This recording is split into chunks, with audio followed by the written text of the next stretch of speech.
ಚಂದಿರನಲ್ಲದ ಈರುಳುಗಳು ಅನುವಾದಕ ರವಿ ಬಳೆ ನಾನು. ಆ ಕಾಲದಲ್ಲಿಯೂ ರಾಜಕೀಯ ಮತ್ತು ವಾಣಿಜ್ಯ ವ್ಯವಹಾರಗಳ ನಡುವೆ ಯಾವುದೇ ರೀತಿಯ ಸಂಬಂಧ ಇತ್ತು, ಆ ಸಂಬಂಧ ಹೇಗೆ ಸಮಾಜದ ಮೇಲೆ ಪರಿಣಾಮ ಬೀರ್ತಾ ಇತ್ತು ಅನ್ನೋದು ಇಲ್ಲಿ ವಿಶ್ವನಾಥ್ ಅವರ ಮೂಲ ಲೇಖಕ ವಿಶ್ವನಾಥ್ ಅವರು ಇಂಗ್ಲಿಷ್ನಲ್ಲಿ ತುಂಬ ಸ್ಟಡಿ ಮಾಡಿ ಬರೆದಿದ್ದಾರೆ. ಇದು 500 ವರ್ಷಗಳ ಹಿಂದಿನ ವಿಜಯನಗರ ಕಾಲದ ಕತೆ, ಚರಿತ್ರೆ ಅಲ್ಲ, ಕಾಲದ ಕಾಲ್ಪನಿಕ ಕತೆ.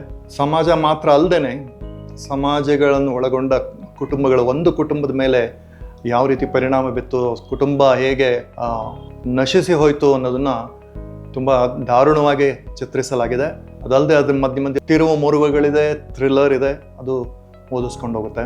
ಅದಲ್ಲದೆ ಈ ಕಥೆಯಲ್ಲಿ ರಾಜ್ಯ ಇದೆ, ಕುಟುಂಬ ಪರಿಸರಗಳಿದೆ, ತೆಂಗು, ತಾಳೆ, ಬಾಳೆ, ಹುಣಸೆ ಮರಗಳು, ಮಳೆ, ಬೆಳೆ, ಕಾಡು, ತುಂಗಭದ್ರಾ ಗೊತ್ತಿರೋ, ಆಮೇಲೆ ಕೆಲವು ಫಿಕ್ಟಿಷಿಯಸ್ ಹೆಸರುಗಳಿದೆ, ಕಾಲ್ಪನಿಕ ನದಿಗಳು, ಅಮೃತ, ಉಪಜಲೆ, ಮಣ್ಣಿನ ರಸ್ತೆ, ಕಾಲ್ಹಾದಿ, ಗಂಗೆ, ಗೌರಿ, ಕಪಿಲೆ ಅಂತ ಹಸುಗಳಿದೆ.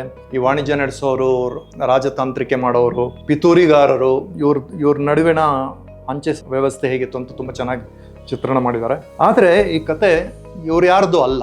ಈ ಕತೆ ನಮ್ಮ ಕಥಾನಾಯಕಿ ಆದರ್ಶಿನಿದು. ಅವಳ ಹಾದಿಯಲ್ಲಿ ಸಿಕ್ಕುವಂಥ, ಅವಳ ಹಾದಿಗೆ ನೆರವು ಕೊಡುವಂಥವ್ರು ಅಥವಾ ಹಾದಿ ತಪ್ಪಿಸುವಂಥ ಪಾತ್ರಗಳು ಬರ್ತವೆ.